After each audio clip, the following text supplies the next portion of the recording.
কোরবানির আগে এই দোয়াটা বেশি বেশি করে তেলাওয়াত করো। আমি তো করছি, তোমরা কি করবা না? আল্লাহু আকবার, আল্লাহু আকবার, আল্লাহু আকবার, আল্লাহু আকবার, আল্লাহু আকবার, আল্লাহু আকবার, লা ইলাহা ইল্লাল্লাহু, আল্লাহু আকবার, ওয়ালিল্লাহিল হামদ। আল্লাহু আকবার, আল্লাহু আকবার, আল্লাহু আকবার, আল্লাহু আকবার। মোট আল্লাহু আকবার প্রথমে ৩ বার, তারপর মাঝখানে দোয়াটা, তারপর শেষে ২ বার। এইভাবে করো। আল্লাহ তাআলাকে পাওয়ার জন্য বেশি কিছু লাগে না, অল্প কিছুতেই আল্লাহ তাআলাকে পাওয়া যায়, যদি আমাদের মনে ভালোবাসা থাকে, আল্লাহর প্রতি ভালোবাসা থাকে।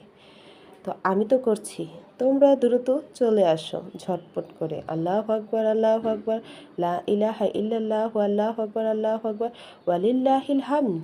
আল্লাহু আকবার, আল্লাহু আকবার, আল্লাহু আকবার, আল্লাহু আকবার, আল্লাহু আকবার, আল্লাহু আকবার, লা ইলাহা ইল্লাল্লাহু, আল্লাহু আকবার, ওয়ালিল্লাহিল হামদ। যদি ভুল ত্রুটি কিছু হয়ে থাকে আল্লাহ তাআলা আমাকে মাফ করে দেখ, তোমরা আমাকে মাফ করে